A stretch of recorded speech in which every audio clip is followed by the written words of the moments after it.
A while back, my computer literally broke.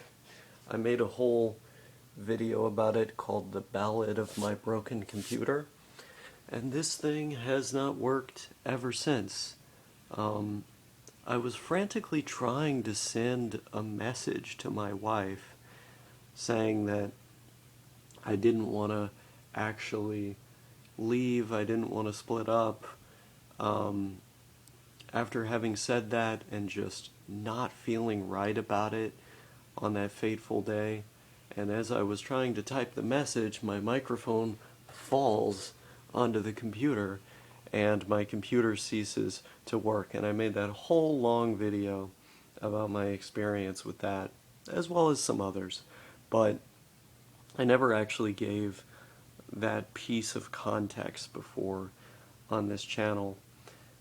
But I think it's an important one because, after that happened, I ended up shocking myself on a capacitor, which hurt like hell, trying to shift things around inside the PC just to see what was going on with it or if I could fix something with it. And I could not. So after doing that for like a couple hours, I have the big idea to call her on the phone. I realize that that's a thing as I'm panicking and upset because I had just spent an hour sitting there, literally just sitting there trying to accept my decision. I remember having so much hesitancy and feeling so wrong about the message that I was sending, but I just sent it anyway. I thought, okay, I gotta say whatever I can say to push her away. And so I did. And it didn't feel right because I didn't want to go. And as I was trying to send that message, I hit that microphone that's on the side of my desk and it falls and it hits the computer. And then I'm like, oh fuck, oh shit, you know. And I spent hours trying to reconfigure it, but fail, only to realize I can call her on the phone. So I call her on the phone and I try to fix things to patch them up. And ostensibly it works until the following day when she's like, "No, I can't fuck with you. I actually hate you now, etc." I don't need to get into everything she said, but it's understandable given the process I had initiated. Um, and she left me on that day, only to come back eventually, but, needless to say, I was pretty distraught. And I was trying to get a hold of her every day, almost every day after that point. I was trying absolutely everything I could to get back in her good graces. I was sending her messages every day. I was trying to convince her of the reality of my feelings because she made it sound like she didn't believe that I really loved her. So I was sending her all of these poems and things I was making for her and talking about, how I see my future and my life with her, really just pouring my heart out every single day. And I felt so desperate to get back together with her, but, I didn't want to necessarily show that out into the public because I didn't want the public to have that perception of me, because I thought there's no chance that we actually get back together, but I have to try anyway. I have to try anyway, even though it's not possible for us, to be together anymore because I made a promise that I would never give up on us and because I really love her. And so I kept trying in spite of the fact that I knew, at least thought that I knew, that getting her back was impossible, On some level, I did it just so I could feel connected to her, just so I could feel like I could say something to her and that maybe it was being read, and even if it wasn't being read, I could at least have that little connection with her through typing my words out and pouring my heart out to her, telling her how I really felt. And strangely enough, that motivated me. It motivated me to keep going with all my projects and everything I was working on and just life in general. Um, and it's funny, the computer breaking was actually kind of a help to me because while I wasn't going on Twitter much at the time, it was only once a day. It's undeniable that Twitter is a potential addiction and it's a distraction. And so, because the only way I had to access the website was through that computer, uh, my workflow ended up massively improving. And you can see over here the various language books that I have. This isn't even all of them, just over here in this little spot. I'm going to be doing a video in the future about all my textbooks and teach yourself courses and things and what languages I'm currently working on. But all of this is to say that I was very productive during that time in spite of the emotional turmoil that I was in. And I was wrought with such intense, terrible feelings. I felt like somebody had died or I had died. It felt like a fundamental part of my identity, which is being with her, which is her, was gone, because it really was. And that's a terrifying thing to experience. Um, but I ended up rejoining Discord not to make a bunch of new friends. That was one of the benefits of it. That could distract me while I was dealing with all this emotional pain. But also so that I could attempt to contact her. I was just spamming her with friend requests until I was ultimately blocked, trying to do anything, just to have a conversation. I remember I contacted some of her friends trying to be like, hey, can you communicate a message to her, etc. And that didn't work out. But I wanted to do whatever I could, just to pursue her. I was on the chase, so to say. Not, to do anything in particular, but just to apologize, just to be able to say a couple words. I wanted just that. I didn't know that if I were to actually talk to her, I would actually get her back. I was so far beyond that assumption at that point. And I really felt like, I didn't deserve that. That it wouldn't be right for her to bring me back into her life because what I had done was so bad. But of course she ultimately did, and I ended up being, so over the moon and thankful for that. And I still am. It's one of those things that I don't think I'll ever forget because I had just felt so awful during that period of time. I mean, it really felt like my whole life had fallen apart. And I had nobody to blame for it except myself, you know? Um, and then she comes back and, my life comes roaring back and everything is so much more amazing. You know, I don't just bury myself in my work to distract myself from my sad existence. Um, it's like I really feel extremely happy on some fundamental level, and that's a great thing. Whereas before I could only really feel happy in the context of the work I was doing.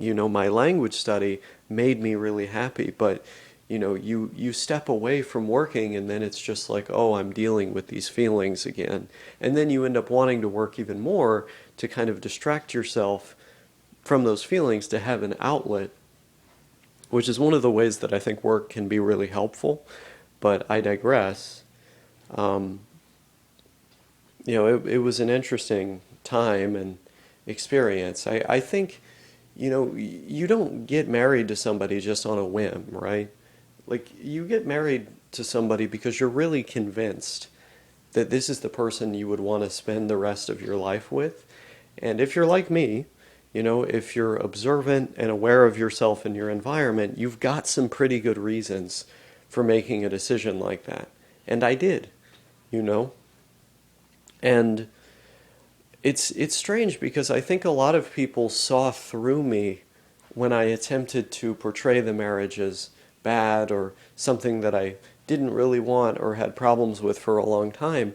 I think people could see through that because, like, if you're even a somewhat intelligent person, generally you don't make a decision that big if you have, you know, no intention of being in it long term. You just don't do that. There had to have been some good reasons, you know, for going in that direction, which isn't to say smart people can't do stupid things or average people can't do stupid things. They can, but it's pretty rare with a decision like that, right? Like that's a pretty big decision you're going to be thinking about. Um, and so people could see through it, you know, when I would portray it as more bad than it actually was. I took the problems we had, or, you know, were having in some instances, and just totally, you know, blew them out of proportion, not by really, like, telling anything that was untrue, but more so by hyper fixating on those individual things rather than talking about the bigger picture, which was the majority of time we spent together. And the majority of time we spent together was fulfilling and loving and fun and, you know, friendly, you know, because she's my best friend, right? Um, and that context ends up getting lost, especially as I, you know, devolved into these personal attacks and insults that I didn't really stand behind or relate to, um, that, you know, served to just kind of pad out the video and convince the viewer of a certain point of view that I was attempting to portray. Really messed up, you know? And that just further serves to emphasize the point that I tried to make in some of my other videos since us getting back together, is that I really don't deserve her, you know? And I say that to myself all the time. And I think it serves to remind me of what an amazing thing we have and what an amazing thing I have, you know? And to just, you know, remind her every day of her worth and how she makes me feel and all the great things about her, you know? I I know how big I messed up, but I think as long as I keep, you know, improving and stay on this track, that doesn't have to define me, you know? I I don't think it's ever too late to change. You know, especially when your brain hasn't fully formed yet, like when you're under 25, you're really malleable, but it's true for everybody. You know, everybody can change if you really, really want to. And I have a pretty good starting point or a good foundation because I care about other people. I have certain rules and values that I adhere to. Um, and as long as I just tap into that part of myself and really hone in on that, and also hone in on the love that I have for her and others, then it's, you know, it's all good. Um, and so being introspective is important for me. Also, spending a lot of time alone is important for me so that I can introspect and just, you know, absorb all of this stuff. You know, the exception is spending time with her because, you know, when I'm spending time with her, it sort of feels like spending time with myself. Like we have a way of communicating that's just totally honest and open and is never, you know, devoid or bereft of anything. Like it's all just out in the open. And a lot of the time we don't even have to talk, you know, it's kind of nonverbal the way we can communicate with one another and just totally get it. And then we're just being comfy, hanging out, you know, doing our own things, engaging in our own hobbies. And even the silent moments, the mundane moments like that feel so good. And they felt good for years now. And so, she's the person I make the exception for when it comes to this, socializing isolation thing. Um, but moreover, to sort of escape from that main point in this video and move on to a more tangential one, with respect to Discord, I left Discord again because I don't like the platform, right? And this relates to what I was talking about with her, because I just joined it in order to cope with what I was dealing with her, and in order to get back in contact with her again. And after, that purpose had been served, there was no real reason for me to stay on there, because I know that if I have an account on there for long enough, I'm going to be checking it all the time. I'm going to be addicted to it. It's going to be bad. And I already was checking it a little bit too much for my tastes. It was distracting me from things that I wanted and needed to do. So it had to go, right? It had to go. And that's where I'm at now. I'm not dealing with the shadow of Discord. I'm not living under her black wings, to randomly make a reference to a Glenn Danzig song. And it's great. In general, I hate social media. I've been talking on this channel about how much I hate social media for over half a decade. You know, fucking almost since the beginning, I've been talking about this. So for like 10 years, it's crazy how much yeah, I think, yeah, almost for 10 years, because I made a video in 2016 about how much I hated Facebook and how I used it too much. So this has been a long-term complaint of mine, and I've gone long stretches of time without any social media, and I've loved every minute of it. It's been great. And it's very good for me too, as someone who prefers the isolation and the ability to introspect and remain emotionally stable, which is actually a topic I want to talk about in a different video, kind of my relation to other people. It's something that I talked about from one perspective or from one lens in the video I Want to Be Better, which will give you some more context for this one. But I want to talk about it from another perspective, from another angle that is also quite important to understanding how I react to this stuff, and why the isolation is so important to me. But needless to say, I'm glad to be off of both of those websites. It's been months since I've been on Twitter because my computer's been broken for months. And I don't know, maybe it should stay broken just so I don't have to go on there.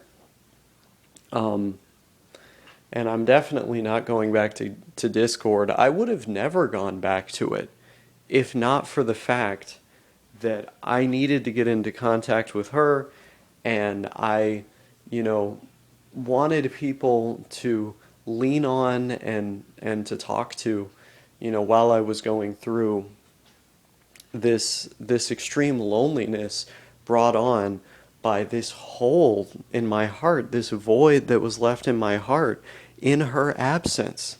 Without her in my life, it felt like nothing in my life was right. And I wanted to distract myself from that in whatever way possible, barring some unhealthy behaviors, of course. So I just hyperfixated on language learning, and I tried to socialize wherever possible so I wouldn't have to deal with those persistent thoughts of her in absentia. So it's a strange life, it's a strange world, but it's also one that I think is improving by the day, even with some setbacks that we might see from time to time.